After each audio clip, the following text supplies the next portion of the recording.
کہ یا رسول اللہ اب آپ میری جان سے بھی زیادہ مجھے پیارے ہیں. تو اسلام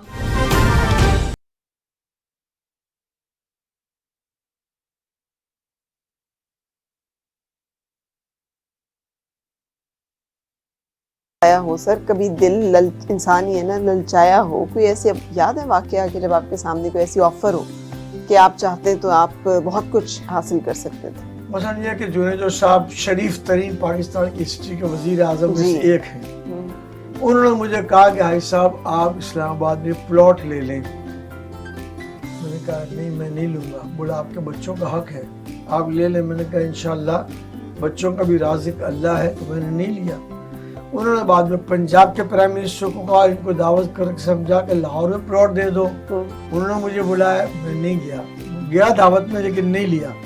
پھر انہوں نے چیف منسٹر سندھ کو کہا, انہوں نے بھی میری دعوت کی اور کہا پلاٹ لے لو کسی اور کے نام پر لے لو. تو آفر تو ہوتی رہے. پیٹرولیم میں تو ایک آدھ کاغذ پر صرف دستخط کرنے کے 10 کروڑ وہ دیتے تھے کہ اس کے 9 کروڑ 1 کروڑ ہم رکھیں گے, 9 کروڑ دنیا کی جس بینک میں جس اکاؤنٹ میں کہیں گے ہم رکھ لیں گے. لیکن پھر بعد میں زندگی بھر آدمی بھگتتا رہتا ہے. اس سے سادگی سے عزت سے وہ گزار لے وہ زیادہ بہتر. اچھا تو سر یہ جو تربیت ہوئی ہے آپ کی, یہ جو کردار سازی ہوئی ہے, یہ کیسے ممکن ہوئی؟ ظاہر ہے کہ اگر سمجھے تو آپ کی کردار سازی میں سب سے بڑا کریکٹر ماں باپ کا ہوتا ہے. بے شک. اور میرے والد تو میں 9ویں کلاس میں تھا تو انتقال کر گئے تھے. تو میری والدہ نے میرا والد کے طور پر اور والدہ کے طور پر بھی کردار سازی انہوں نے کی. اچھا جو آپ نے کارنامے کیے ہیں وہ بڑے کمال ہیں. چند کا میں ذکر کرتی ہوں کہ یہ کیسے آپ کے ذہن میں آیا کہ مزار قائد سے کہ قائد اعظم کے نوادرات 40 سال گزر چکے ہیں اور وہ ادھر ادھر در بدر اور کہیں گودام میں ڈالے ہوئے ہیں, تو ان کو نوادرات کو ان قیمتی چیزوں کو ایک عجائب گھر ایک میوزیم میں رکھا جائے تاکہ لوگ دیکھ سکیں اور اسے جان سکیں قائد اعظم کی شخصیت کے بارے میں. جب 1985 کے الیکشن میں جیتا تو قائد اعظم کا مزار میرے حلقہ انتخاب میں تھا. مجھے وہاں ملازمت کرنے والے لوگوں نے اپنے علاقوں میں سپورٹ بھی کیا تھا. ووٹ تو دیتا ہی ہے نا سرکاری ملازم. انہوں نے جب میرے پاس ماحولیات کا انوائرمنٹل افیئرز کا چارج آیا تو میں قائد اعظم کے مزار کا چیئرمین بن گیا. اس وقت اس کا نام تھا QMF, IMF کے طرز پر قائد اعظم مانیٹری فنڈ. پہلے اجلاس کی میں نے صدارت کی تو میں نے کہا آپ فنڈ ریزنگ کرتے ہیں؟ انہوں نے کہا نہیں. تو پھر میں نے کہا نام کیوں رکھا اس طرح؟ بولا پہلے سے نام چلا آ رہا ہے. تو میں تو چونکہ ورکر ہوں تو میں پیپر ورک کر کے گیا تھا اور میں نے کہا میں سجیسٹ کرتا ہوں ایوان کو کہ اس کا نام آج سے قائد اعظم مزار مینجمنٹ بورڈ بنا دیا جائے. تو انہوں نے ایگری کیا. اس وقت سے اب تک یہی نام ہے. پھر میں نے کہا کہ آخر میں ایک ایجنڈے کے ختم ہو جانے کے بعد میں بات کرتا ہوں کہ قائد اعظم کے نوادرات کہاں رکھے ہوئے ہیں. انہوں نے کہا بہت سنبھال کے ویئر ہاؤس میں رکھے. میں نے کہا ویئر ہاؤس میں ایک چوہا چلا گیا, کہیں لکڑی پہ دیمک لگ گئی تو ہمارے فادر آف نیشن کی تمام چیزیں برباد ہو جائیں گی. اتنے 39-40 سال کیوں لگائے؟ تو انہوں نے جواب دیا کہ کسی زمانے میں پاس ہوا تھا کہ جاپان سے کوئی ماہرین آئیں گے وہ میوزیم بنائیں گے. تو میں نے اجلاس سے پوچھا کہ پاکستان میں ایک بندہ بھی ایسا نہیں ہے جو میوزیم بنا سکے. تو ڈی جی اس وقت آرکیولوجی کے ڈی جی بیٹھے ہوئے تھے. انہوں نے اٹھایا ہاتھ, سر میں بات کر سکتا ہوں؟ میں نے بات کریں. بولا میں چیلنج قبول کرتا ہوں, کسی جاپانی ماہر کرنے کے آنے کی ضرورت نہیں. پاکستان کے تمام میوزیمز کا انچارج میں ہوں, میں اس کو تیار کر دیتا ہوں. انہوں نے ان کو فنڈ دے دیا گیا, نقشہ منظور ہو گیا. میری صدارت میں ہی کہ کس قسم کا بنے گا. اور اس کے بعد 23 مارچ 88 کو اس کو افتتاح کرنے کی مجھے سعادت ملی. اور اب تک لاکھوں کا لوگ اس کا وزٹ کر چکے ہیں اور اپنے قائد اعظم کی سادگی سے بہت کچھ وہ سیکھ چکے ہیں. بالکل. اور تھینکس ٹو یو, آپ کے اللہ کا توفیل آپ کے کہ ان چیزوں کو دیکھنے کا لوگوں کو موقع, ورنہ واقعی کہ وہ ضائع ہو چکے ہوتے یا ابھی تک نظروں سے اوجھل ہوتے. تو یہ خیال, یہ جو آنا ہے, یہ اس طرح کے پروجیکٹس کو انیشیٹ کرنا ہے, یہ حب الوطنی, یہ مذہبی لگاؤ, یہ فطری طور پر آپ کے اندر ہے یا پھر آپ نے اس کو جیسے آپ نے کہا کہ صرف حالات کی والدین کی تربیت اور جو ارد گرد کا ماحول ہے اس کے اثرات ہیں؟ دراصل اور فیکٹرز تو میں نے گنوا دیے. ایک فیکٹر میں اور عرض کرتا ہوں کہ جب ہندوستان پاکستان نہیں بنا تھا اور ہمارے آبا و اجداد والدین ہندوستان کے علاقے کاٹھیا واڑ میں رہتے تھے, گجراتی اسپیکنگ لوگ. کاٹھیا واڑ تو وہی علاقہ ہے جہاں قائد اعظم کے کے آبا و اجداد کا بھی وہی علاقہ ہے. قائد اعظم کے بزرگوں کا وہ علاقہ ہے. اور ایک مرتبہ جو ایم این اے میں بنا تھا وہ قائد اعظم کی برتھ پلیس بھی اس میں شامل تھی. اچھا. اور 2 مرتبہ میں قائد اعظم کی یہ تدفین والی جگہ شامل تھی. تو یہ ہمارے نانا جان حاجی عبدالغنی اور ان کے بھائی حاجی عبدالکریم عمرہ کرنے کے لیے گئے, حج کرنے کے لیے گئے. اس وقت سونا اور پیٹرول 2 چیزیں سعودی عرب میں دریافت نہیں ہوئی تھی. اچھا. تو بہت غربت تھی. تو مسجد نبوی کے بالکل سامنے جو ہے وہ ان دونوں بھائیوں نے زمین خرید کر یتیم خانہ بنایا. اور وہ تصور خاندان میں تذکرتاً سب جگہ آتا جاتا رہتا تھا. تو اس لیے خیال تھا کہ کوئی کام بھلائی کا فلاح کا کرنا ہے, اور یہ المصطفیٰ بھی اسی سلسلے کی ایک کڑی ہے. تو انہوں نے بنایا. بزرگوں نے آ کر 2 بزرگ تھے, انہوں نے افتتاح کیا. افتتاح کے بعد جو ہے انہوں نے کہا کہ یہ مسجد نبوی کی جب توسیع ہوگی تو یتیم خانہ رکاوٹ بنے گا. تو آپ ایسا کریں, ایک وقف ڈیڈ آپ سائن کر دیں کہ جب بھی مسجد نبوی کی توسیع ہو تو یہ یتیم خانہ توڑ دیا جائے اور اس کی جگہ ہماری طرف سے مسجد نبوی میں شامل کر دی جائے. تو وہ شامل کر دی گئی. پھر سعودی حکومت نے جو ہے وہ 10% کا لاکھوں ریال کا ایک چیک بھیجا میری والدہ اور ان کے 5 بھائی بہنوں 6 کے لیے. تو ان خاندان کے لوگوں نے 6 ڈے لکھ کر عربی میں بھیج دیا, یہ ہمارے والد صاحب اس کو وقف کر چکے ہیں مسجد نبوی کے لیے, تو یہ پیسہ واپس رکھ لیں اور آئندہ 90% بھی ہمیں بھیجنے کے بجائے آپ اس کو مسجد نبوی میں لگا دیں. اب میں جب بھی عمرہ کرنے جاتا ہوں تو جہاں یتیم خانہ تھا وہاں جو 8-10 قالین ہیں اس میں بہت دیر بیٹھتا ہوں اور اپنے بزرگوں کو یاد کرتا ہوں کہ ان کی صحبت, تربیت, ان کے کردار اور عمل سے کچھ تھوڑی بہت ہمیں بھی اللہ تعالیٰ نے خدمت کی توفیق عطا فرمائی. اچھا, تو جب آپ دیکھتے ہیں حالات ملک کے لوگوں کی اور جو داستانیں سنتے ہیں تو پھر کیا محسوس کرتے ہیں؟ دکھ تو بہت ہوتا ہے. یہ جو ملک ہمیں ملا ہے بہت بڑی نعمت ہے. اگر یہ ملک پاکستان نہ بنتا تو میں فیڈرل منسٹر تو کیا کونسلر بھی نہیں بن سکتا تھا. آپ نے پاکستان بنتے دیکھا ہے, اس کے حوالے سے کوئی یاد ہے؟ میں پاکستان بنتے وقت میرے جسم کی تشکیل مدینہ منورہ میں ہو رہی تھی. فیملی مدینہ منورہ میں تھی. ٹھیک ہے. اور پاکستان بننے کے چند ہفتوں کے بعد پھر جدہ سے جوناگڑھ کا پورٹ تھا ویراول, وہاں شپ میں ہمارا خاندان آیا. تو والدہ کو سیدھا جوناگڑھ کے ہاسپٹل میں لے جایا گیا. وہاں میں پیدا ہوا, اس نے پاکستان بنتے ہوئے میں نے نہیں دیکھا. لیکن پاکستان کے مظلوم جو لوگ وہاں سے لٹ کر آئے ان کی تکالیف ضرور دیکھی. ان کی تکالیف دیکھی. اچھا سر, یہ جو بچپن تھا جس میں آپ ڈیولپ ہو رہے تھے, جس میں آپ بڑے ہو رہے تھے, اس پاکستان میں اور اب کے پاکستان میں کیا تقابل کرتے ہیں آپ؟ اب بچوں کو جو انوائرمنٹ اور ماحول میں اثر ہے اس کا اپنے بچپن سے کیسے موازنہ کرتے ہیں؟ بچوں کو تو جو ماحول اوپر نظر آئے گا نا اس سے وہ کھینچے اٹریکٹ ہوں گے اور وہ کردار بناتے رہیں گے. ہم لوگ جب بہت چھوٹے بچے تھے تو بہت ایک اچھا ماحول تھا, رواداری کا تھا, ماں باپ کا احترام کا تھا. مطلب میں تصور نہیں کر سکتا کہ اس زمانے کا کوئی بچہ اپنے ماں یا باپ کے سامنے سگریٹ بھی پی سکتا ہے. اب تو بچہ جو ہے وہ سگریٹ کی ڈبی نکال کر کھول کر باپ کو دیتا ہے, will you like to have a cigarette؟ تو ایک تبدیلی ہو گئی. ہمارے زمانے میں یہ پاسبل نہیں تھا کہ ماں باپ ایک کمرے میں بیٹھ کر بات کر رہے ہوں تو وداؤٹ آسکنگ دیم کہ کین آئی انٹر انسائڈ, اندر داخل نہیں ہو سکتے تھے. وہ ادب کا ماحول تھا. وہ ادب کا ماحول گھر سے معاشرے تک سے پوری سوسائٹی تک وہ پھیلتا تھا.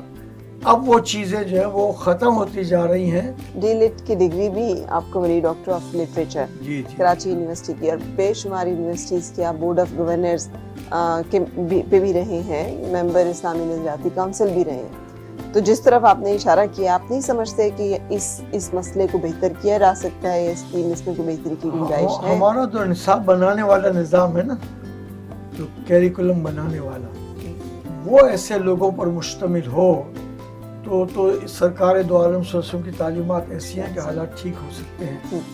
میں اس وقت do university of health sciences کی سینڈیکیٹ کا ممبر ہوں, جبکہ میں ایڈمیشن کے لیے جب لائن میں کھڑا تھا تو اس وقت 37 میرٹ پر داخلے ہوتے تھے اور I was 38, تو میں اس کالج میں ایڈمیشن سے رہ گیا تھا.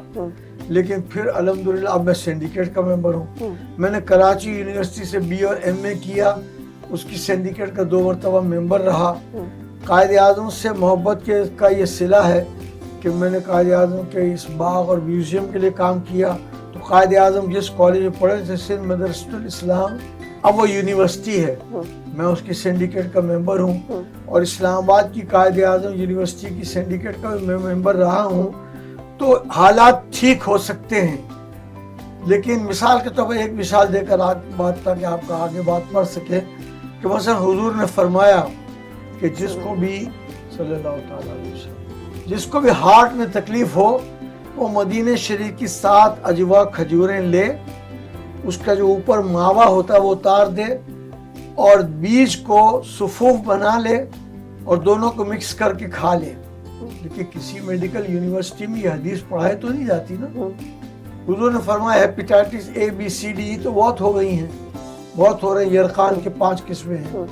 حضور نے فرمایا جس گھر میں کھجور متواتر کھائی جائے گی اس گھر میں جو ہے وہ یرقان کی بیماری داخل نہیں ہوگی. لیکن ہم یہ چیز پڑھاتے نہیں ہیں, تو اس لیے اگر حکومت ارادہ کر لے کہ اس کو ہم کو ٹھیک کرنا ہے تو سارے معاملے کو ٹھیک کرنے کے لیے ساری رہنمائی موجود ہے ہمارے. بالکل سے ہم چاہیں گے کہ آپ کی فیملی سے بھی ملیں, ان سے بھی گفتگو جو وہ کر سکیں.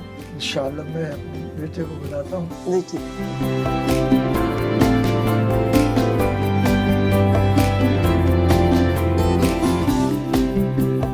اچھا سر, تعارف کرائیے گا بچوں کا.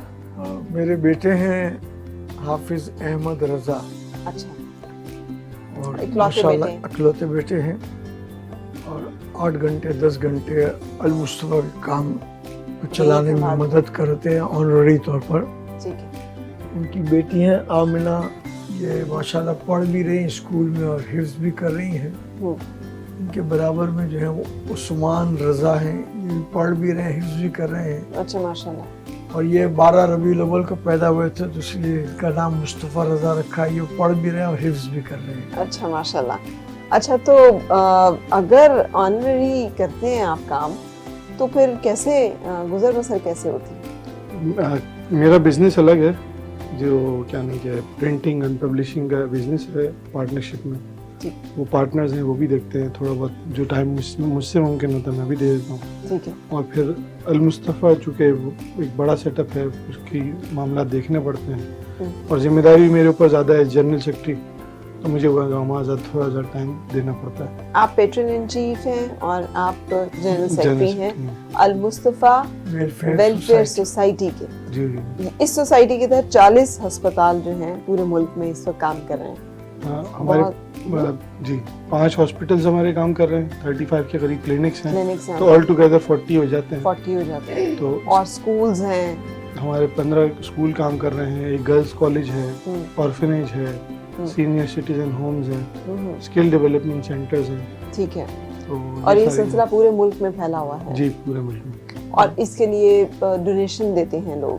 جی بالکل. اور ڈونیشن کے اوپر یہ سارا لوکل ڈونرز بھی ہیں ہمارے, جو کارپوریٹ آرگنائزیشنز جو ہیں پاکستان میں وہ بھی کنٹریبیوٹ کرتی ہیں. ٹھیک ہے. پھر انٹرنیشنل جو NGOز ہیں وہ بھی ہمارے ساتھ کولیبریشن پارٹنر کے طور پہ پروجیکٹ میں مختلف پروجیکٹس میں کام کرتے ہیں. ٹھیک ہے. تو مطلب سمجھے کہ مختلف قسم کی کنٹریبیوشن سے یہ ادارہ چل رہا ہے. ٹھیک ہے. میں نے پوچھا تھا حاجی صاحب سے کہ آپ کے بچوں نے کبھی نہیں کہا کہ جناب آپ نے خود تو چلیں جب گزارنی زندگی گزار لی, ہمارے لیے ہی کچھ بنا لیا ہوتا, باقی لوگ جو ہیں وہ بھی تو آخر اتنا کچھ سمیٹتے ہیں, تو ہم پہ کیا مشکل تھا. نہیں, اللہ تعالیٰ کا شکر ہے کہ الحمدللہ ایک سادگی کے ساتھ ہی زندگی گزارنا انہوں نے سکھایا ہمیشہ سے, تو الحمدللہ. کبھی آپ کے دل میں بھی لالچ نہیں آیا کسی کی بڑی گاڑی دیکھ کے, کسی کا بڑا مکان دیکھ کے, کسی کی اونچی دکان دیکھ کے؟ نہیں, اللہ کا شکر ہے کبھی ایسی کوئی بات ہمارے ذہن میں نہیں آئی, یا کوئی اس کا کوئی پچھتاوا یا ایسی کوئی بات اللہ کا شکر ہے نہیں ہے. اللہ کا شکر ہے کہ ہم بغیر کسی کے سپورٹ کے اپنے سہارے چل رہے ہیں الحمدللہ. اللہ کا شکر ہے کوئی مسائل نہیں ہے. سخت گیر کتنے ہیں والد, اور کتنا جو ہے غصے سے کنٹرول کرتے ہیں چیزوں؟ نہیں, یہ ان کا تو ٹیمپرامنٹ ہمیشہ, یعنی کہ جو والد صاحب کے ملنے والے جو لوگ ہیں ان میں مشہور ہے ان کی یادداشت اور ان کا ٹیمپرامنٹ.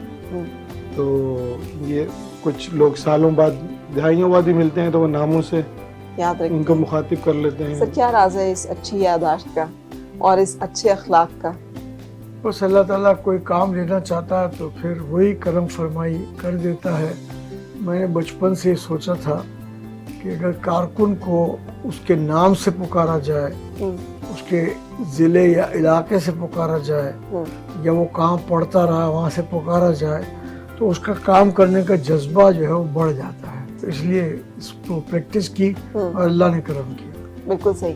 اچھا, بہت ساری ویلفیئر کے اداروں میں جانے کا اتفاق ہوا ہے اور جانے کا موقع بھی ملا ہے.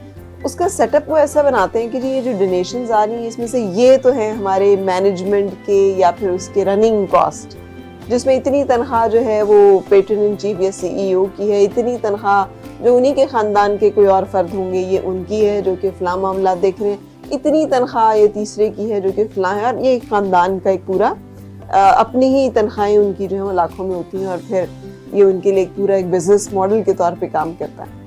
تو ایسا کیوں نہیں سر, آپ نے پہلے اور پھر آپ سے میں پوچھوں گی.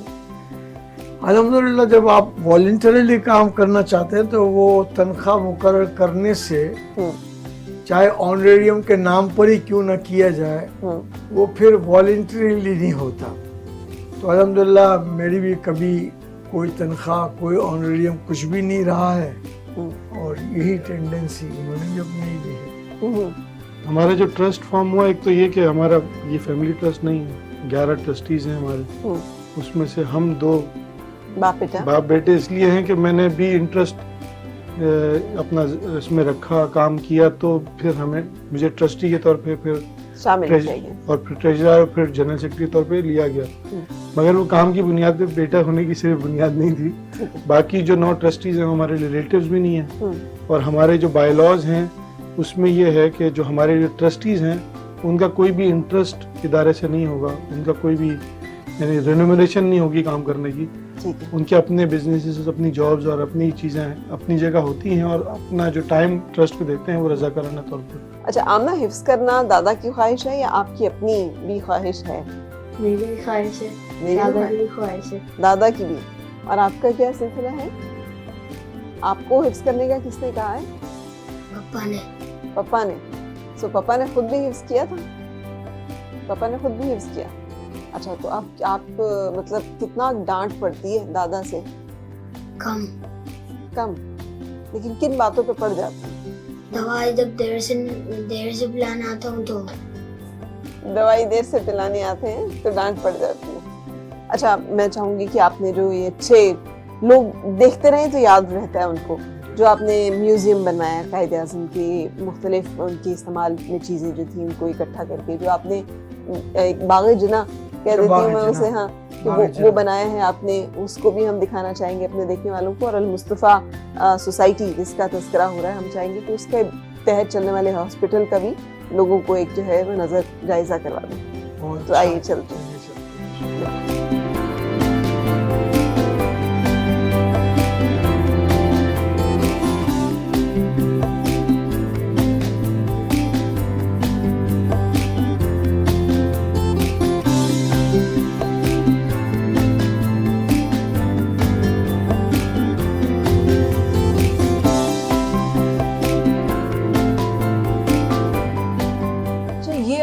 مصطفیٰ سوسائٹی کا میں تو بہت متاثر کن ہے. شہر کی بہت گنجان آباد علاقے میں اتنا بڑا ہسپتال میں دیکھ رہی تھی کورونا ٹیسٹ بھی فری ہو رہے ہیں, ٹی بی کی ادویات جو ہیں وہ بھی فری ہو رہی ہیں, ڈائلیسس فری ہے, ڈائلیسس فری ہیں, تھیلیسیمیا کے پیشنٹ کو بلڈ ٹرانسفیوژن کرنا ہوتا ہے وہ بھی فری ہے, اور یہ بچے جن کے کٹے تالو اور ہوتے ہیں آپریشن پورے پاکستان میں فری ہوتے ہیں المصطفیٰ کی طرف سے. المصطفیٰ کی طرف سے.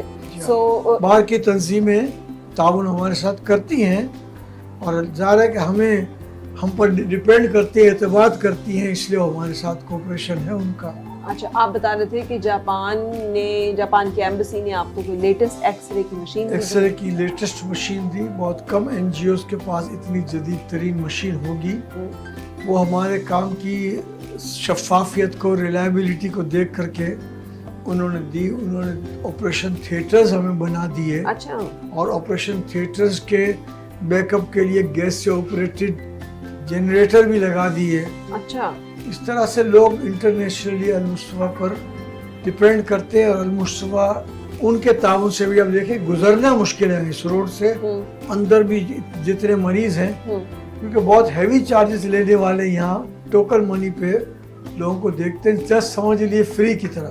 ٹھیک ہے, یعنی کوئی بھی شخص جو کہ جو مستحق زکوٰۃ ہے یا جو سمجھتا ہے کہ وہ نہیں افورڈ کر سکتا, وہ یہاں آ سکتا ہے. اسے کوئی سوال نہیں کیا جائے گا, کچھ پوچھا نہیں جائے گا, کوئی سوال نہیں, اور وہ معمولی سی ایک پرچی کے پیسے دے کر تو وہ اپنا علاج کرا سکتا ہے, ڈائلیسس فری کرا سکتا ہے. ٹی بی کی ادویات تک, ٹی بی کی ادویات ایک لمبے عرصے تک چلتی ہیں, سال کا پورا کورس ہوتا ہے. پھر اس کے بعد یہ بچے جو ایسے پیدا ہوتے ہیں نا تھیلیسیمیا والے, جن کا بلڈ پیدا نہیں ہوتا, ہاں جی, ان کا ٹرانسفیوژن یہاں فری ہوتا ہے. اور ان کا تو مسلسل ہوتا ہے, مسلسل ہوتا ہے, ہر مہینے میں, ہر دوسرے مہینے میں ان کا ہو رہا ہوتا ہے. تو ان کی جو ان کے بلڈ ڈونیشنز کہاں سے آتی ہیں؟ ہم لوگ مختلف یونیورسٹیز میں بلڈ ڈونیشن کیمپ لگاتے ہیں. اچھا. تاکہ فریش نوجوان بندے کا بلڈ ان بچوں کے ملے.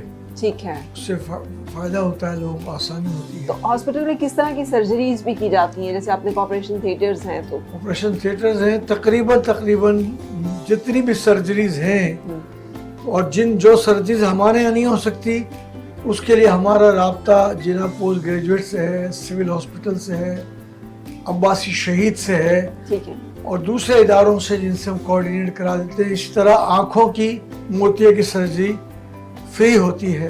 ٹھیک ہے, کو ادویات بھی دی جاتی ہیں. ٹھیک ہے. اس طرح مختلف شعبے ہیں جس میں اللہ توفیق دیتا ہے اور ہم اس کام کو کرتے ہیں. اور اس پورے ملک میں اس جیسے تقریباً 40 مراکز ہیں جس میں چھوٹے اور بڑے دونوں ٹائپ کے. اور صرف کراچی میں بھی اگر دیکھیں تو شاہ فیصل کالونی کا الگ ہے, ملیر سعود آباد کا الگ ہے, اورنگی کا الگ ہے, کورنگی کا الگ ہے. اس طرح سے سب جگہ کا ہے. یہ تو بہت بڑا ایڈمنسٹریٹو اس کا ورک ہوتا ہوگا. تو اللہ کا کرم ہے, شکر. تو یہ سب چیزیں فری آف کاسٹ, فی سبیل اللہ لوگ کام کر رہے ہیں, فی سبیل اللہ ہوتی ہیں, اور سارا کریڈٹ جاتا ہے دراصل کام کرنے والوں کو اور ڈونرز کو بھی, کہ وہ ڈونرز ڈونیشن دیتے ہیں. کیسے ڈونیشن دیتے ہیں لوگ آ کے؟ مطلب کوئی اکاؤنٹ ہے جس میں اکاؤنٹ بھی ہم لوگ ان کا اکاؤنٹ نمبر بھی بھیجتے ہیں, آن لائن بھی وہ پیسہ ٹرانسفر کر سکتے ہیں. پھر جو لوگ سال سے مدد کر رہے ہیں وہ رمضان میں یا باقی اوقات میں اپنا چیک بھیج دیتے ہیں. ان کو بعد میں چیک کی وصولیابی کی رسید, شکریہ کا لیٹر چلا جاتا ہے. تو ظاہر ایک ٹرسٹ بنا ہوا ہے, اور میں تو کم ٹائم اب دے سکتا ہوں ایج وائز. پورا ٹرسٹ اس میں محنت کرتا ہے. اور ہمارے جو بچے جن کو لوگ یتیم خانہ کہتے ہیں, ہم یتیم خانہ نہیں کہتے, ہم کہتے ہیں مائی ہوم المصطفیٰ. اور ان کو کہتے ہیں ہمارے یہ شہزادے ہیں. وہ وہاں پر فری آف کاسٹ رہتے ہیں, پڑھتے ہیں, علاج معالجات, انگلش میڈیم میں ان کی ایجوکیشن, ان کی پکنک, ان کو اسکاؤٹ کی ٹریننگ, ان کو کراٹے کی ٹریننگ, تاکہ وہ دنیا کے ہر فیلڈ میں اچھا کردار ادا کر سکیں. اسکول بھی ہمارا جو ہے وہ علاقے کا سب سے معیاری ہوتا ہے, اور کالج بھی اگر ہے تو ہمارا معیاری ہے, جہاں لوگ داخلے کے لیے ٹیسٹ دے کر کے پھر اس کے بعد ان کا داخلہ ہوتا ہے. یہ تو بہت, یہ تو جزائے خیر اللہ تعالیٰ, اللہ جزائے خیر دے اور ہمت دے. آمین. جو سینئر سٹیزن ہیں,